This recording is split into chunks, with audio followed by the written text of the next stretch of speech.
नमस्कार दोस्तों। आज फिर मैं आपके लिए ज्ञान से भरी एक कहानी लेकर आया हूं। ये कहानी है गौतम बुद्ध और एक दुखी भिखारी के बीच बुद्ध की मोटिवेशनल स्टोरी, जिससे जीवन का बहुत अच्छा ज्ञान मिलता है।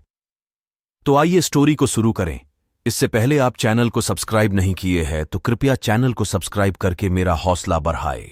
एक बार महात्मा बुद्ध एक गांव में अपने शिष्यों सहित घने पेड़ की छांव के नीचे बैठे थे। आसपास के गांवों से बहुत से लोग अपनी मानसिक समस्याएं लेकर महात्मा बुद्ध के पास आ रहे थे। महात्मा बुद्ध उन सब की मानसिक परेशानियों का समाधान देते। सब लोग खुशी खुशी अपनी समस्याओं का समाधान पाकर वहां से लौट रहे थे।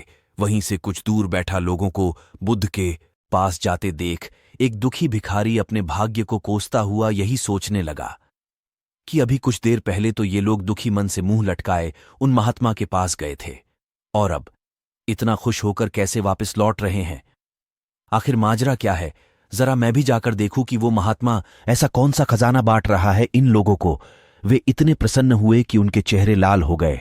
जब वो दुखी भिखारी कुछ नजदीक गया तो उसने देखा कि ये महात्मा तो लोगों को प्रवचन देकर लोगों के दुख का निवारण कर रहे हैं। यह देखकर भिखारी के मन में भी तीव्र इच्छा हुई कि क्यों न मैं भी इन महात्मा को अपना दुख बताऊं। मुझे भी अपने दुख का समाधान अवश्य मिलेगा। बस फिर क्या था, समाधान पाने की लालसा लिए भिखारी महात्मा बुद्ध के सामने पहुंचा और हाथ जोड़कर प्रणाम करते हुए बोला, हे महात्मा बुद्ध, मैं भी लोगों की मदद करना चाहता हूं। मुझे लोगों की मदद करने की बहुत इच्छा है, लेकिन मैं कैसे मदद कर सकता हूं? मैं बहुत गरीब हूं। मेरे पास न तो पैसे हैं और न ही कोई ऐसी चीज जिससे मैं किसी की मदद कर सकूं। मैं कोशिश करने पर भी किसी की मदद नहीं कर सकता। मुझे भगवान ने इतना गरीब क्यों बनाया? हे महात्मा, मुझ पर कुछ कृपा करो। इतना बोलते हुए भिखारी रोने लगा।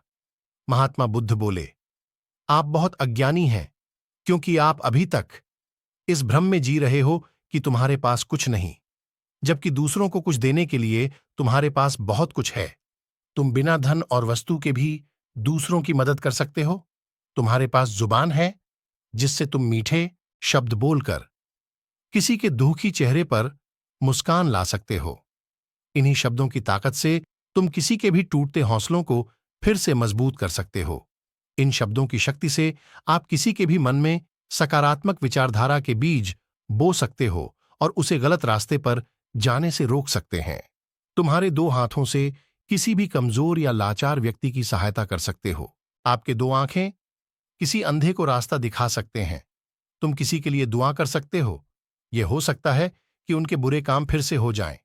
आप किसी के अच्छे स्वास्थ्य की कामना कर सकते हैं, लेकिन अज्ञानतावश तुम अब तक इस बात को समझ नहीं पाए और इस भ्रम में अब तक जीते रहे कि तुम्हारे पास मदद करने के लिए कुछ नहीं। किसी की मदद करने के लिए धन और वस्तु का होना अनिवार्य नहीं है।